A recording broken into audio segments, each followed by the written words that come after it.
ദിവസങ്ങളിൽ ആ പ്രത്യാശയിൽ, ആ ഒരു സ്നേഹത്തിൽ മുന്നോട്ട് നീങ്ങുവാൻ ദൈവം നമ്മളെ സഹായിക്കട്ടെ. എല്ലാവരെയും കർത്താവിന്റെ നാമത്തിൽ സ്നേഹത്തെ അറിയിക്കുന്നു. എല്ലാവരുടെയും അനുഗ്രഹിക്കട്ടെ. നമ്മൾ സംസാരിക്കുന്ന വിഷയം ഒന്ന് കൊരിന്ത്യർ 1:30 വാക്യം സംസാരിച്ചുകൊണ്ടിരിക്കുകയാണ്. അതായത് ഞാൻ ഒന്ന് വായിക്കുക. അത് 1 കൊരിന്ത്യർ അതിന്റെ 1-30 വാക്യം. അവിടുന്ന് മുഖേനയാണ് നിങ്ങൾ ക്രിസ്തുവേശുവിലായിരിക്കുന്നത്. ക്രിസ്തു നമുക്ക് വേണ്ടി ദൈവത്തിൽ നിന്നുള്ള ജ്ഞാനവും നീതിയും വിശുദ്ധിയും വീണ്ടെടുപ്പുമായി തീർന്നു. ഹല്ലേലൂയ. നമ്മൾ കഴിഞ്ഞ ദിവസങ്ങളൊക്കെയും ചർച്ച ചെയ്യുന്ന അല്ലെങ്കിൽ സംസാരിക്കുന്ന ഒരു വിഷയമാണ്. എന്നിട്ട് നമ്മൾ സാധാരണ വായിക്കുന്ന ആ വാക്യം ട്രാൻസ്ലേഷൻ വായിക്കാം. നിങ്ങളോ അവനാൽ ക്രിസ്തുവേശുവിലിരിക്കുന്നു. അവൻ നമുക്ക് ദൈവത്തെങ്കിൽ നിന്ന് ജ്ഞാനവും നീതിയും ശുദ്ധീകരണവും വീണ്ടെടുപ്പുമായി തീർന്നു.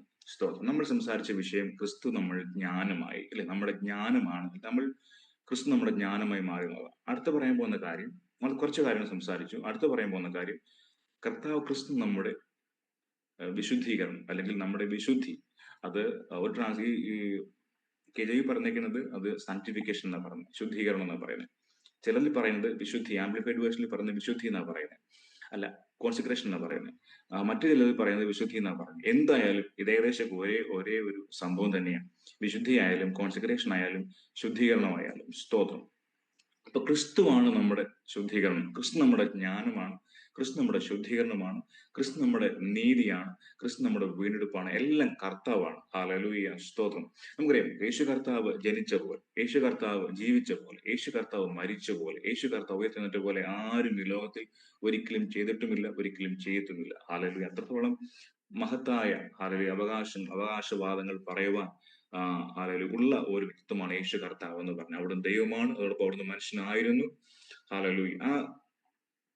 നമ്മളെ ദൈവത്തിൽ ആശ്രയിക്കും. നമ്മുടെ ശരിക്കും നമുക്ക് വേണ്ടി നമ്മുടെ ഒരു സബ്സ്റ്റിറ്റ്യൂട്ട് എന്നാണ് നമ്മുടെ യേശു കർത്താവിനെ എപ്പോഴും പറയുന്നത്. അതായത് നമ്മൾ ക്രിസ്തു നമ്മളിലാണ്. ഇന്നലെ കഴിഞ്ഞ പ്രാവശ്യം പറഞ്ഞതുപോലെ നമ്മൾ ക്രിസ്തു നമ്മളിൽ.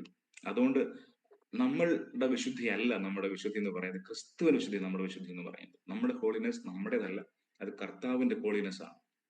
അതെങ്ങനെയാണ് പറയാം? സ്തോത്രം. ക്രിസ്തു നമ്മളിലായിരിക്കുമ്പോൾ, ഞാൻ കഴിഞ്ഞ ദിവസം പറഞ്ഞല്ലോ, നമ്മുടെ ദൈവം ഒന്നായിരിക്കുന്നത് പോലെ, കർത്താവും ക്രിസ്തു ഒന്നായിരിക്കുന്ന പോലെ നമ്മളിലേക്ക് ദൈവം നമ്മളെല്ലാം ഒരുമിച്ചായിരിക്കുന്നു. എന്നിൽ ക്രിസ്തു, ഞാൻ ക്രിസ്തുവിൽ. അപ്പൊ ഞാനും ക്രിസ്തു ഒന്നാണ്. ക്രിസ്തുവിൽ എന്തൊക്കെയുണ്ടോ അത് എന്നിലുമുണ്ട്. ആ ഒരു നമ്മൾ വിശ്വാസം നമ്മൾ മുന്നോട്ട് പോകുമ്പോഴാണ് ക്രിസ്തുവിന് ആ വിശുദ്ധി നമ്മളിലേക്കും ആയിത്തീരുന്നത്. എന്താണ് ക്രിസ്തുവിന്റെ വിശുദ്ധി? ആ നമ്മളിലുമുണ്ട്. പലപ്പോഴും നമ്മളെ ദൈവം നമ്മളെ നോക്കുമ്പോൾ, അല്ലെങ്കിൽ ബിജുവിനെ നോക്കുമ്പോൾ, ഒരിക്കലും ബിജുവിന്റെ വിശുദ്ധിയല്ല ദൈവം എന്നെ സെയിന്റ് എന്ന് വിളിക്കുമ്പോൾ, വിശുദ്ധ എന്ന് വിളിക്കുമ്പോൾ, അല്ലെങ്കിൽ ദൈവത്തിന് വിശുദ്ധനായി മാറുന്നത് എന്റെ വിശുദ്ധമായ ജീവിതം കണ്ടിട്ടല്ല. ഞാൻ ഭയങ്കര കഷ്ടപ്പെട്ട് ഞാനിങ്ങനെ നമ്മളെ അതിലേക്ക് നയിക്കുന്നത് ക്രിസ്തുവിന്റെ വിശുദ്ധിയാണ്. ഇപ്പൊ ഞാൻ പറയാം, എനിക്ക് ഒരു ദൈവം ആഗ്രഹിക്കുന്ന ഒരു കോൺസെൻട്രേഷന് വേണ്ടി എനിക്ക് എന്നെ തന്നെ സജ്ജമാക്കാൻ സാധിക്കുന്നത് അത് എന്റെ കഴിവല്ല, അത് ക്രിസ്തുവിന്റെ വിശുദ്ധി എന്നിലേക്ക് പകരുന്ന പരിശുദ്ധാത്മാവിന്റെ ശക്തിയിലൂടെ എനിക്ക് കോൺസെൻട്രേഷൻ എന്ന് പറയുന്നത് സാധ്യമാകുന്നത്. വാട്ട് ഈസ് എന്താ കോൺസെൻട്രേഷൻ എന്ന് പറഞ്ഞാൽ? നമ്മുടെ ദൈവത്തിൽ നിന്ന് അകറ്റുന്നതെല്ലാം, എന്താണ് നമ്മളെ ദൈവത്തിൽ നിന്ന് അകറ്റുന്നത്? സാധ്യതയുള്ള എല്ലാത്തിൽ നിന്ന് മാറിയിരുന്ന് കർത്താവിന് മുഖത്തേക്ക് നോക്കുന്ന സമർപ്പണത്തോടുള്ള ജീവിതത്തെ കോൺസെൻട്രേഷൻ എന്ന് പറയും. ഇല്ലേ? ഇപ്പൊ എനിക്ക് ചിലതിനോട് ആസക്തിയുണ്ട്, അല്ലെങ്കിൽ എനിക്ക് ചിലതിനോട് അമിതമായ ഒരു ആഗ്രഹമുണ്ട്, അല്ലെങ്കിൽ എനിക്ക് അതിനൊരു അട്രാക്ഷൻ ഉണ്ട്. അപ്പൊ ക്രിസ്തുവിന് വേണ്ടി, കർത്താവിന് വേണ്ടി ഞാനതിനെ വേണ്ടാന്ന് വെച്ചിട്ട് കർത്താവിനെ നേടാൻ വേണ്ടി ദൈവത്തിന്റെ സന്നിധിയിൽ ഞാൻ എന്നെ തന്നെ സമർപ്പിക്കുന്ന ഒരു പ്രക്രിയയാണ്. ഒരു പക്ഷെ നമ്മൾ കാണുന്ന ഏതെങ്കിലും സീരിയൽസ് ആകാം, അല്ലെങ്കിൽ എന്തെങ്കിലും വായിക്കുന്ന ബുക്കുകൾ, നമ്മൾ കഴിഞ്ഞ വർഷം പറഞ്ഞ പോലെ ബുക്കുകളാകാം, അല്ലെങ്കിൽ സംസാരിക്കുന്ന സ്വഭാവത്തെ ആകാം, അല്ലെങ്കിൽ എന്താ പറയുന്നത്, ഞാൻ എന്റെ സമയം എന്റെ ഫ്രണ്ട്സിന്റെ കൂടെ സ്പെൻഡ് ചെയ്യുന്നതാകാം. മോശത്തിനൊന്നുമല്ല, ജസ്റ്റ് സംസാരിക്കാൻ വേണ്ടി സ്പെൻഡ് ചെയ്യുന്ന പ്രവൃത്തിയാകാം. അല്ലെങ്കിൽ ഒത്തിരി ട്രാവൽ ചെയ്യുന്ന ഒരാളാണെങ്കിൽ ആ ട്രാവൽ ചെയ്യുന്ന പ്രവൃത്തിയാകാം. ഇതൊന്നും പാപം എന്നല്ല ഞാൻ പറയുന്നത്. എനിക്ക് എന്റെ കർത്താവിന്റെ അടുത്തേക്ക് ചെല്ലുവാനായി, കൂടുതൽ അടുക്കുന്നതിനായിട്ട് എന്റെ ലൈഫിൽ വരുത്തേണ്ട മാറ്റങ്ങളെ കുറിച്ച് ബോധ്യം, അല്ലെങ്കിൽ ദൈവം എനിക്ക് പരിശുദ്ധാത്മ ബോധ്യമുണ്ടാവും. അത് പാപമാണോ നിയമമൊന്നുമില്ല. തരുമ്പോൾ അതിന് ഞാൻ സാക്രിഫൈസ് ചെയ്യുന്ന ഒരു മനോഭാവത്തോടുകൂടി എന്റെ കർത്താവിനെ ഒത്തിരി എനിക്ക് വേണം എന്നുള്ള ആഗ്രഹത്തിൽ ദൈവസേനയിൽ പോയി ചെലവഴിക്കുന്ന ആ പ്രോസസ്സിനെയാണ് ഈ കോൺസെൻട്രേഷൻ എന്ന് പറയുന്നത്.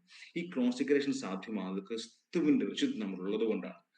നമ്മളിലേക്ക് ക്രിസ്തു വിശുദ്ധനായതുകൊണ്ട് ദൈവം നമ്മളെ, ഞാൻ പറയാം, നമ്മുടെ ഒരു പാപം ചെയ്യുമ്പോൾ, നമ്മൾ തെറ്റ് ചെയ്തു, നമ്മൾ ഒരു ദിവസം പോയി കരഞ്ഞ് കർത്താവെ ക്ഷമിക്കണേ എന്ന് പറയുമ്പോൾ, ഒരിക്കലും നമ്മുടെ കണ്ണീര് കണ്ടല്ല ദൈവം നമ്മളെ ക്ഷമിക്കുന്നത്.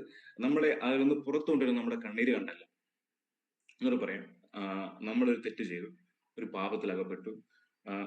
നമ്മൾ ദൈവത്തിന് കരഞ്ഞ് നിലവിളിച്ച്, കർത്താവെ കണ്ണീര് കാണുമ്പോൾ, കണ്ണീര് ഒഴുകുന്ന ഇങ്ങനെ കാണുമ്പോൾ ദൈവം കുഞ്ഞ് കരഞ്ഞല്ലോ, എന്നാ പിന്നെ അങ്ങ് ക്ഷമിച്ചേക്കാം എന്നൊരു അങ്ങനൊരു പ്രക്രിയയല്ല നടക്കുന്ന അവിടെ. ഓഫ് കോഴ്സ് നമ്മുടെ ഹൃദയത്തിന്റെ അവസ്ഥ ദൈവം നോക്കുന്നു. അതിനെ തള്ളിക്കളയാൻ പറ്റില്ല. ഹൃദയത്തിന്റെ അവസ്ഥ ഉള്ളതാണല്ലോ നമ്മൾ പോയി കരയുന്നത്. അനുതാപത്തിന് വരുന്ന ഒരു മനസ്താപമാണല്ലോ ശരിക്കും. അത് അതിന്റെ അങ്ങനൊരു വശമുണ്ട് അവിടെ. പക്ഷേ ഈ അനുതാപം ഉണ്ടെങ്കിൽ പോലും അങ്ങനെയാണെങ്കിൽ ഞാൻ പറയട്ടെ, ഈ നമ്മള് എന്നാ പിന്നെ യേശു കർത്താവിന്റെ യാഗത്തിന്റെ ഒരു ആവശ്യം ഉണ്ടായിരുന്നുള്ള ചോദ്യമാണ്. കാരണം നമുക്ക് ദൈവസന്നിധിയിൽ കരഞ്ഞ് നിലവിളിച്ച് നമ്മുടെ എല്ലാ പാപം ക്ഷമിക്കുവാൻ പറ്റുമായിരുന്നെങ്കിൽ, അങ്ങനെ ഒരു ഓഫർ ചാൻസ് ഉണ്ടായിരുന്നെങ്കിൽ നമുക്കത് എപ്പോഴും അത് ചെയ്താൽ മതിയായിരുന്നു.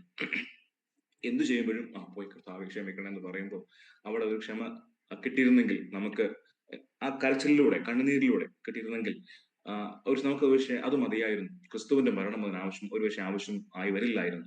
പക്ഷെ നമ്മൾ ഒരു പാപം ചെയ്തിട്ട് നമ്മളത് ദൈവസ്ഥാനിൽ പോയി നിലവിളിക്കുമ്പോൾ, അല്ലെങ്കിൽ അനുതാപത്തോടെ പോയി ഇരിക്കുമ്പോൾ, എന്നെയും നിങ്ങളെ ദൈവം നോക്കിക്കാണുന്ന ക്രിസ്തുവിലൂടെ, ആ ക്രിസ്തുവിന്റെ വിശുദ്ധിയിലൂടെ നോക്കിക്കാണുന്നത്. കാരണം ക്രിസ്തുവാണ് മാനദണ്ഡം. യേശു കർത്താവ് ചെയ്തു വെച്ചേക്കുന്ന ആ ഒരു വിശുദ്ധിയുടെ പ്രക്രിയയിലൂടെയാണ് എന്നെ നിങ്ങളെ കർത്താവ് നോക്കി കാണുന്നത്. അനുതാപം ഓഫ് കോഴ്സ് വേണം. അനുതാപം എല്ലാവർക്കും പറയാൻ കഴിയില്ല, കർത്താവ് ക്ഷമിക്കണേ എന്ന് പറയാൻ കഴിയില്ല. പക്ഷേ അങ്ങനെ പറയുമ്പോൾ തന്നെയും എന്റെ കണ്ണുനീരിന്റെ വില കൊണ്ടല്ല, ഞാൻ കുടിക്കുന്ന കണ്ണുനീരിന്റെ ആ ഒരു പവർ കൊണ്ടല്ല ദൈവം എന്നോട് ക്ഷമിക്കുന്നതും എന്നെ പുറത്തു കൊണ്ടുവരുന്നതും. ക്രിസ്തു എന്ന നീതിമാനായ എനിക്ക് വേണ്ടി പകരക്കാരനായി മാറിയ ക്രിസ്തുവിന്റെ ആ ഒരു യാഗത്തിലൂടെയാണ് എന്നെ കർത്താവ് നോക്കുമ്പോൾ, എന്നെ നോക്കുന്ന ക്രിസ്തുവിലൂടെ നോക്കുന്നത്. ക്രിസ്തുവിന്റെ വിശുദ്ധിയാണ് അതിന്റെ മാനദണ്ഡം. ആ വിശുദ്ധിയിലൂടെ നോക്കുമ്പോഴാണ് എന്നോട് ദൈവം ക്ഷമിക്കുന്നത്. എന്റെ കണ്ണീരിന്റെ വില കൊണ്ടല്ല ക്ഷമിക്കുന്നത്. ഹല്ലേലൂയ. ക്രിസ്തുവിനോട് നോക്കുമ്പോൾ ഞാൻ വിശുദ്ധനാണ്. എന്റെ കർത്താവിനോട് വിശുദ്ധനാണ്. അതാണ് എന്റെ വിശുദ്ധി എന്ന് പറയുന്നത്. അതാണ് ക്രിസ്തുവിന്റെ വിശുദ്ധി എന്ന് പറയുന്നത്. ക്രിസ്തു എന്ന് പറഞ്ഞാൽ നമുക്ക് ഒരുപാട് വാക്യങ്ങൾ വായിക്കാനുണ്ട്. യേശു കർത്താവിനെ കുറിച്ച് പറയുമ്പോൾ ഒരുപാട് വാക്യങ്ങൾ വിശുദ്ധിയെ കുറിച്ച് പറയാനുണ്ട്. അതായത് എബ്രായർ 7:26 ഉണ്ട്, 1 ഉണ്ട്, 2 കൊരിന്ത്യൻസ് 5:21 ജോൺ 3:5 ഉണ്ട്. കുറെ വാക്യങ്ങൾ വായിക്കാനുണ്ട് യേശു വിശുദ്ധിയെ കുറിച്ച് പറയുമ്പോൾ. അപ്പൊ ക്രിസ്തുവിന്റെ വിശുദ്ധി മൂലമാണ് നമ്മൾ വിശുദ്ധരായിരിക്കുന്നത്. രണ്ട് തരത്തിൽ അതിനെ കുറിച്ച് പറയാൻ കഴിയും. ഒന്ന് പേഴ്സണൽ ആണ്. എന്റെ ജീവിതത്തിൽ ഞാൻ ക്രിസ്തുവിന്റെ വിശുദ്ധി ഇങ്ങനെ വിശുദ്ധിയിലേക്ക് യാത്ര ചെയ്തുകൊണ്ടിരിക്കുമ്പോൾ തന്നെയും, അതായത് ക്രിസ്തുവിന്റെ വിശുദ്ധി എന്നെ വിശുദ്ധനായിക്കൊണ്ടിരിക്കുമ്പോൾ തന്നെയും, ഇതൊരു ഓൺഗോയിങ് പ്രോസസ് ആണല്ലോ. ഒരിക്കലും ഒരു കംപ്ലീറ്റ് ആവുന്ന പ്രോസസ്. എന്റെ മരണം വരെയും ഞാൻ വിശുദ്ധീകരിക്കപ്പെട്ടുകൊണ്ടിരിക്കുകയാണല്ലോ. അപ്പോ ഈ ഒരു വിശുദ്ധി എന്ന് പറയുന്നത് വ്യത്യസ്തമായിരിക്കും. പലരുടെയും ജീവിതം പല വ്യത്യസ്തമായിരിക്കും. ക്രിസ്തുവിന്റെ വിശുദ്ധി എന്ന ജനറൽ ടോപ്പിക് അവിടെ നിൽക്കുമ്പോൾ, അങ്ങനെ ഒരു വിശുദ്ധി ഉള്ളപ്പോൾ തന്നെയും ഓരോ വ്യക്തിയും ചോദ്യം വ്യത്യസ്തമാണ്. എന്റെ കാര്യത്തിൽ എന്റെ വിഷയത്തിൽ എന്ന് പറയുമ്പോൾ ദൈവത്തിന് കാണുന്നത് ഒരു രീതിയിലായിരിക്കും. പക്ഷെ ഒരു പക്ഷെ അത് സുമയുടെ ജീവിതത്തിൽ മറ്റൊരു ദൈവം കാണും, മറ്റൊരു ദൈവം കാണും. അതായത് ഇത് എന്റെ വിശുദ്ധി എന്ന് പറയുന്നത് ഒരിക്കലും മറ്റൊരു വിശുദ്ധിയുമായിട്ട് കണക്റ്റഡ് അല്ല. അതായത് എനിക്ക് എന്റെ വിശുദ്ധി എങ്ങനെയാണെന്ന് ചോദിച്ചാൽ, എന്റെ ജീവിതത്തിലെ മാറ്റങ്ങൾ, അല്ലെങ്കിൽ ഞാൻ എങ്ങനെയാണ് കോൺസെൻട്രേറ്റ് ചെയ്യേണ്ടത്, അത് എന്റെ ജീവിത ശൈലി അല്ലെങ്കിൽ എന്റെ സ്വഭാവത്തിലെ ചില പ്രശ്നങ്ങളുമായി ബന്ധപ്പെട്ടതാണ്. പക്ഷെ മറ്റൊരാളുടെ ജീവിതത്തിൽ അങ്ങനെ ആവണമെന്നില്ല. ഫോർ എക്സാമ്പിൾ, എനിക്കൊരു സ്വഭാവം ഉണ്ടെന്ന് കൂട്ടി. അത് ഒരു പാവമല്ല, പക്ഷെ എനിക്ക് സ്വഭാവമുണ്ട്. എനിക്ക് എന്റെ ഫ്രണ്ട്സിനോട് ചെലവഴിക്കുന്ന ഒത്തിരി സമയം ചെലവഴിക്കാറുണ്ട്. അതെന്റെ ജീവിതത്തിൽ ദൈവം ഒരുപക്ഷെ ആ സമയം കൂടെ ദൈവസന്നിധിയിൽ ചെലവഴിക്കുകയും കോൺസെൻട്രേഷൻ വേണ്ടി സ്പെൻഡ് ചെയ്യണം ദൈവം ആഗ്രഹിക്കുന്നെങ്കിൽ, ഞാൻ ആ സ്വഭാവമാണ് മാറ്റേണ്ടത്. അവിടെ എന്റെ സ്വഭാവം, പക്ഷെ ഇപ്പം സുമ അതുപോലെ സംസാരിക്കുന്ന ആളാണെങ്കിൽ പോലും സുമയ്ക്ക് ഒരുപക്ഷെ മാറ്റേണ്ടത് മറ്റൊരു സ്വഭാവമായിരിക്കാം. അപ്പം വിശുദ്ധിയുടെ തലങ്ങൾ ഡിഫറെന്റ് ആണ്, വിശുദ്ധിയുടെ രീതികൾ ഡിഫറെന്റ് ആണ്. പക്ഷെ ജനറലി നോക്കുമ്പോൾ യേശു കർത്താവിന്റെ വിശുദ്ധിയാണ് നമ്മളെല്ലാം കൂടി ഒഴുകുന്നത്. ആ വിശുദ്ധിയിൽ നമ്മളെല്ലാം വിശുദ്ധരെന്ന് വിളിക്കപ്പെടുന്നത്. വചനം പലപ്പോഴും പൗലോസ് അപ്പോസ്തലൻ ലേഖനം എഴുതുമ്പോൾ അതിൽ വിശുദ്ധരെന്നാണ് വിളിക്കുക. എല്ലാവരും വിശുദ്ധരെന്നാണ് വിളിക്കുന്നത്. എനിക്ക് നോക്കിയപ്പോൾ ഒന്നാമത്തെ കൊരിന്ത് ലേഖനത്തിൽ ആ കൊരിന്ത് സഭയിൽ ഒരുപാട് പ്രശ്നങ്ങളുണ്ട്. ഈവൻ വ്യഭിചാരം പോലും നടക്കുന്നുണ്ട്. അവരെ പോലും അഡ്രസ് ചെയ്യുമ്പോൾ പൗലോസ് അപ്പോസ്തലൻ വിളിക്കുന്നത് ക്രിസ്തു വിശുദ്ധരെന്നാണ് വിളിക്കുന്നത്, അല്ലെ? അപ്പൊ നമ്മുടെ ഒരു സ്റ്റാറ്റസ് ആണ് വിശുദ്ധി എന്ന് പറയുന്നത്. അപ്പൊ അത് നമ്മുടെ വിശുദ്ധരാവുന്ന ക്രിസ്തുവിലൂടെയാണ്. ഹല്ലേലൂയ. അപ്പൊ ക്രിസ്തു വിശുദ്ധി നമ്മൾ വിശുദ്ധി എന്ന് പറയുന്നത് നമ്മുടെ സ്വന്തം വിശുദ്ധിയല്ല. അപ്പൊ നമ്മൾ നാളെ എനിക്ക് വിശുദ്ധനാകണം എന്ന് കരുതി നമ്മള് നമുക്ക് ദൈവം ക്രിസ്തുവിലൂടെ അല്ലാതെ നമുക്ക് വിശുദ്ധി സാധ്യമല്ല. ക്രിസ്തുവിനെ അക്സെപ്റ്റ് ചെയ്യുന്നവരോട് മാത്രമേ ദൈവം ആഗ്രഹിക്കുന്ന വിശുദ്ധി നമുക്ക് കിട്ടുകയുള്ളൂ. ഞാൻ ആദ്യം പറഞ്ഞ ജ്ഞാനം എന്ന് പറഞ്ഞത് ക്രിസ്തുവാണ് നമ്മുടെ ജ്ഞാനം. ദ സെയിം വേ ഈ ഹോളിനെസ് എന്ന് പറയുന്നത് ക്രിസ്തുവാണ് നമ്മുടെ ഹോളിനെസ്. ആ ക്രിസ്തുവിലൂടെ അല്ലാതെ നമ്മൾ ഒരിക്കലും ദൈവസന്നിധിയിൽ ഹോളി ആവത്തില്ല. നമ്മൾ ഒരിക്കലും സെയിന്റ് ആവത്തില്ല. നമ്മൾ എത്ര പ്രവൃത്തികളും നമ്മളെ സെയിന്റുമാക്കത്തില്ല, നമ്മളെ ഹോളിയുമാക്കത്തില്ല. ക്രിസ്തുവിനായി കഴിയുമ്പോൾ പിന്നീട് കോൺസിക്രേഷൻ ആണ്. കോൺസിക്രേഷൻ ഒരു സമർപ്പണം. ഹല്ലേലൂയ. ക്രിസ്തുവിലൂടെ അല്ലാതെ ഈ വിശുദ്ധി ഇല്ലാതെ നമുക്ക് ഇതിൽ സമർപ്പണത്തിന് സാധ്യവുമല്ല. ആ സമർപ്പണം ദൈവം അംഗീകരിക്കുന്നുമില്ല. ക്രിസ്തു ഇല്ലാതെയുള്ള ഒന്നും നമ്മുടെ ജീവിതത്തിൽ ദൈവത്തിന് പ്രസാദമില്ല എന്നുള്ളതാണ് എന്റെ ഫൈനൽ പോയിന്റ് എന്ന് പറയാം. ഈ ദിവസങ്ങളിൽ ആ ക്രിസ്തുവേശുവിന്റെ വിശുദ്ധി നമ്മളെല്ലാം അത് പ്രാപിച്ചവരാ. പക്ഷെ അത് ഒന്നുകൂടെ ദൈവത്തോടൊന്ന് കൺഫേം ചെയ്യുവാൻ ഞാൻ അതിൽ തന്നെയാണോ എന്നുള്ളൊരു ബോധ്യത്തോടു കൂടി അത് വിശ്വാസത്താലെ സാധ്യമാകുന്നത്. ഹല്ലേലൂയ. ആ പകരക്കാരൻ എന്നുള്ള ഒരു ബോധ്യം എപ്പോഴും നമ്മുടെ മനസ്സിൽ വേണം. എനിക്ക് വേണ്ടി ക്രിസ്തു ഏത് ചെയ്യുമ്പോഴും എനിക്ക് വേണ്ടി ക്രിസ്തു അവിടെ പകരക്കാരനായി മാറി എന്നുള്ള ബോധ്യം, ആ ഒരു വിശ്വാസത്തോടുള്ള ഒരു ഒരു കാൽവെപ്പാണ് നമ്മളെ നമ്മുടെ വിശുദ്ധീകരണത്തിലേക്ക്, നമ്മുടെ സാങ്ക്ടിഫിക്കേഷൻ, നമ്മുടെ കോൺസെൻട്രേഷൻ നമ്മളെ നയിക്കുന്നത്. ഈ ദിവസങ്ങളിൽ അത്തരം ഒരു അനുഭവം എന്റെ സ്വന്തം പ്രവൃത്തിയല്ല, എന്റെ കഴിവല്ല, ഞാൻ ചെയ്യുന്ന ഓരോ പ്രവൃത്തിയുമല്ല, മറിച്ച് ക്രിസ്തുവിലുള്ള എന്റെ ആ ഒരു വിശുദ്ധീകരണവും എന്റെ ഒരു എന്താ പറയുക യാത്രയുമാണ് എന്നെ വിശുദ്ധനാക്കുന്ന ഒരു ബോധ്യത്തോടു കൂടി നമ്മുടെ ഓരോ സ്റ്റെപ്പും അങ്ങനെ വെക്കുവാൻ ദൈവം സഹായിക്കട്ടെ എന്ന് നമുക്ക് ആഗ്രഹിക്കാം. അതിനുവേണ്ടി പ്രാർത്ഥിക്കുന്നു. ഇന്ന് ഇവിടെ കൊണ്ട് നിർത്തുകയാണ്. നമുക്ക് അടുത്ത ദിവസം വീണ്ടും കണ്ടിന്യൂ ചെയ്യാം. ദൈവം സഹായിക്കട്ടെ. തുടർന്ന് പ്രാർത്ഥനാ വിഷയങ്ങളും ആ,